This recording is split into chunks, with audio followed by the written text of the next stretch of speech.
이번 시간에 배워볼 내용은 분몰 깁스 에너지입니다.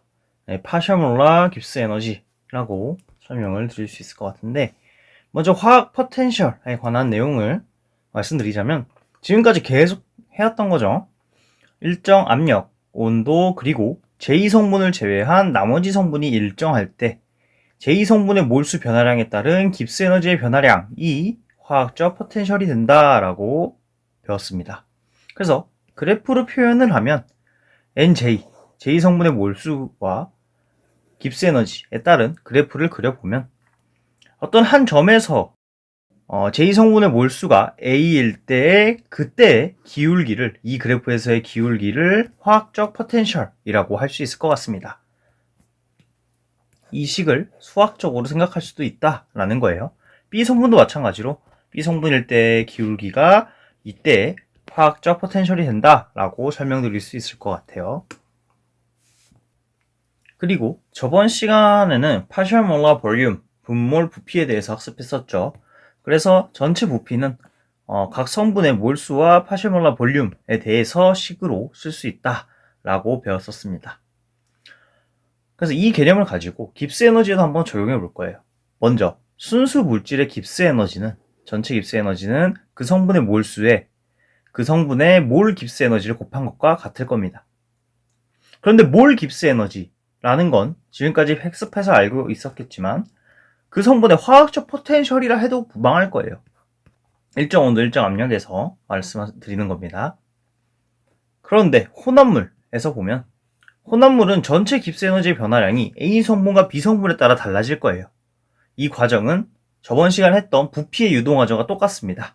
A 성분과 B 성분을 비율이 일정하게 유지하면서 적분을 시켰는데 깁스 에너지는 스테이트 펑션이니까 어느 곳에서나 이 식을 쓸 수 있다라는 5장 1부에서 학습한 내용과 동일하므로 유도 과정은 생략하겠습니다. 만약 이해가 안 되셨거나 궁금하신 분들은 5장 1부 보고 오시는 걸 추천드리겠습니다.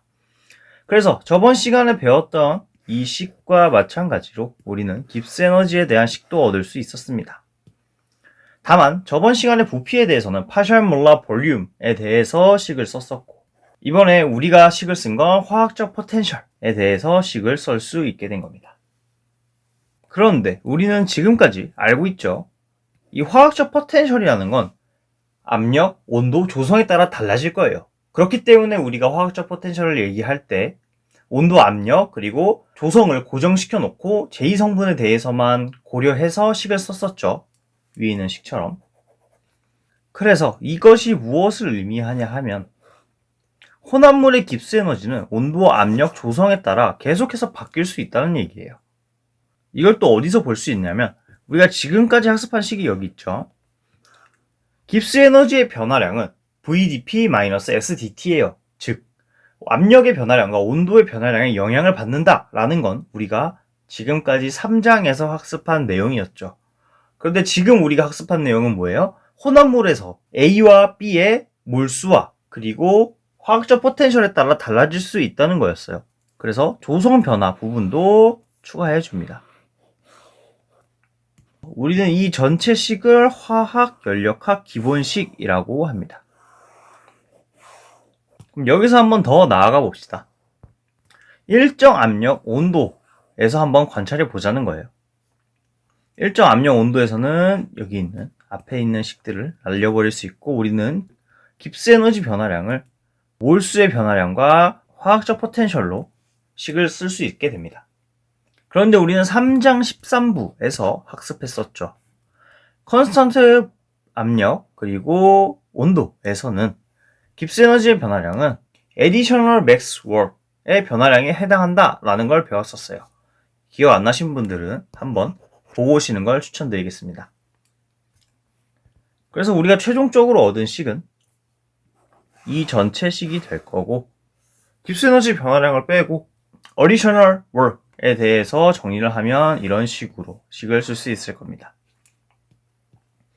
그러면 깁스 에너지와 마찬가지로 조성 변화에 따라 additional work, BPL 창일은 달라진다라는 식을 얻을 수 있게 됩니다.